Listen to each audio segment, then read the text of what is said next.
जो दिखते तो हैं, जिनके बारे में बात तो होती है मगर उनकी कोई नहीं सुनता। मैं उनके बारे में बोल रहा हूं जिनके बारे में वज़ीर आज़म मोदी ने कहा था कि घुसपैठी है। मैं उन बेटियों और माओं के बारे में कह रहा हूं जिनके बारे में मोदी ने कहा कि ज़्यादा बच्चे पैदा करते। मैं उन मासूम नौजवानों के बारे में कह रहा हूं जिनको मॉब लिंचिंग के ज़रिए मारा जा रहा है। मैं उन बेज़ुबान माँ और बाप के बारे में बोल रहा हूं जिनकी औलाद आज इस हुकूमत के गलत कानून के चक्कर में जेलों में सड़ रहे हैं। सर, मैं दस्तूर जब इस ऐवान में बन रहा था, संविधान बन रहा था, तो उस वक्त अलहदा वोटर लिस्ट और इंतखाबी रिजर्वेशन की बात आई तो उस वक्त के हमारे फाउंडिंग फादर्स ने, हमारे बुजुर्गों ने, दोनों समुदाय के हिंदू और मुसलमानों ने फैसला किया कि हम इस पर राज़ी नहीं होंगे। बल्कि उन्होंने क्या कहा था हमारे फाउंडिंग फादर्स ने, उन्होंने मुखालिफत की थी अलहदा वोटर लिस्ट की और इंतखाबी रिजर्वेशन की। उन्होंने कहा था, I quote sir, it is the duty of majority community to ensure that minorities are elected in the representative numbers. BJP मुसलमानों की नफरत पर जीतती है और मुसलमानों के नाम निहाद मसीहा मुसलमानों के 90% ज़्यादा वोट हासिल करते हैं, मगर फिर भी इस ऐवान के दरवाजे नहीं खुलते मुसलमानों के लिए और सिर्फ 4% मुसलमान जीत कर आते हैं।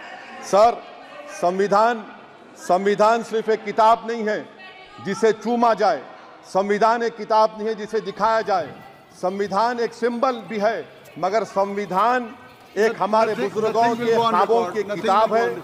हमारे जमहूरियत को हमारे बुजुर्गों ने इस तरह समझा, हमारे फाउंडिंग फादर्स ने इस तरह जमहूरियत को समझा कि इसमें हर समुदाय और मजहब और समाज के मानने वाले लोगों की राय को शामिल किया जाएगा इस मुल्क को चलाने के लिए। मगर इस ऐवान में सिर्फ 4% मुसलमान जीत कर आते हैं।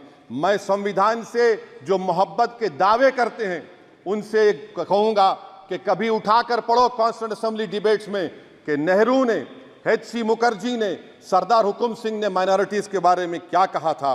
सर, वतन अजीज़ का मुस्तकबिल कैसा होगा जब बीजेपी मुझे गायब करना चाहती है और दीगर हिज़्ब इख्तिलाफ की पार्टियां के लिए मेरा वजूद सिर्फ वोट डालना और अपनी खबर में जाकर सो जाना है। इसीलिए आप देखते हैं कि समाजी इंसाफ है सर कि 4% मुसलमान जीत कर आते हैं। सर, इस ऐवान में OBC समाज के MP अब अपर कास्ट के MP के बराबर हो चुके हैं। OBC समाज के MP अब अपर कास्ट MP के बराबर हो चुके हैं और 14% मुसलमान सिर्फ 4% जीत कर आते हैं।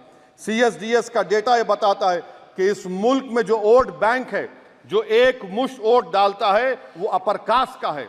मुसलमान का कभी ना वोट बैंक था ना कभी रहेगा। सर, 4 जून के बाद 6 मुसलमानों की मॉब लिंचिंग हुई। 11 घरों को मध्य प्रदेश में मोदी के बुलडोजर ने निस्तो नाबूद कर दिया। हिमाचल प्रदेश में एक मुसलमान की एक दुकान को लूट लिया गया और हिज़्ब इख्तिलाफ की पार्टियों की तरफ से सन्नाटा है।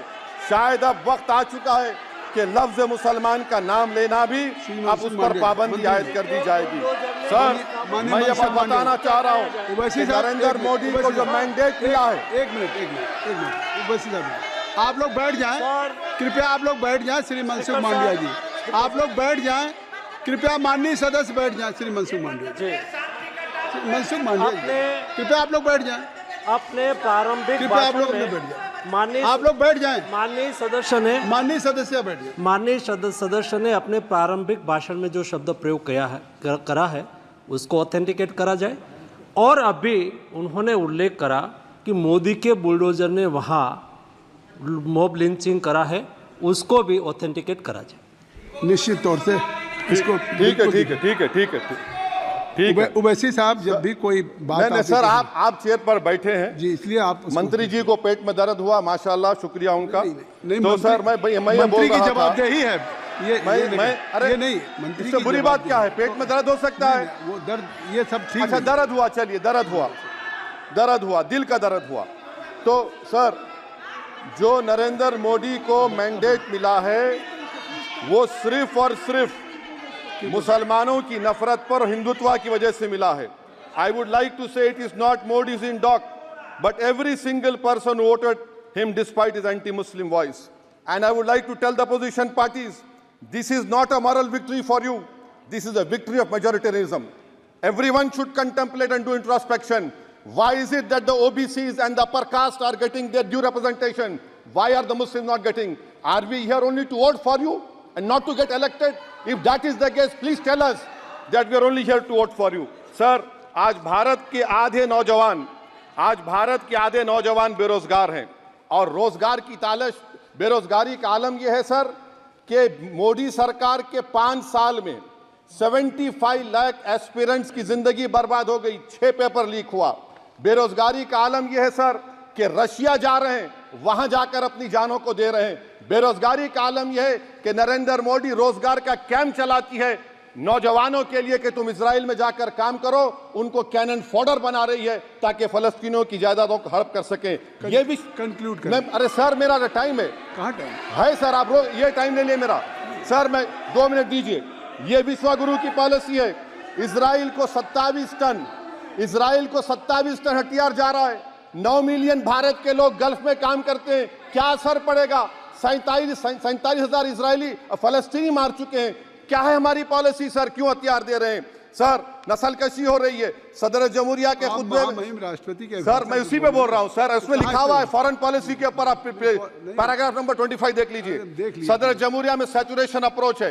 क्यों नहीं मोदी सरकार माइनॉरिटीज को तीनों स्कॉलरशिप को डिमांड करती है सर, उसको आपने बजट कम कर दिया। सर बनारस का बुनकर 18 महीने से मंडी का शिकार है, सूरत और बेंगलुरु जा रहा है।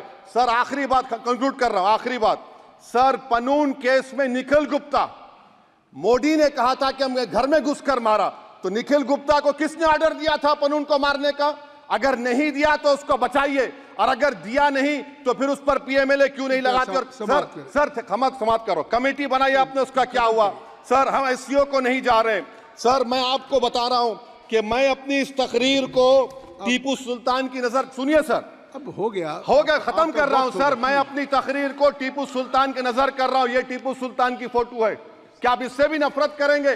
सर ये संविधान में टीपू सुल्तान की फोटो है जिस पर वल्लभ भाई पटेल ने साइन किया, श्यामा प्रसाद मुखर्जी ने साइन किया। ये आपकी नफरत है सर। आखिर में मैं अपनी बात को खत्म कर रहा हूं इस शेर पर कि क्या दिन दिखा रही है सियासत की धूप छांव, जो कल सपूत थे वो कपूतों में आ गए, थे इस कदर अजीम के पैरों में ताज थे, इतने हुए जलील के जूतों में आ गए। बहुत बहुत शुक्रिया सर। श्री गौरव गोगोई जी। धन्यवाद सभापति महोदय।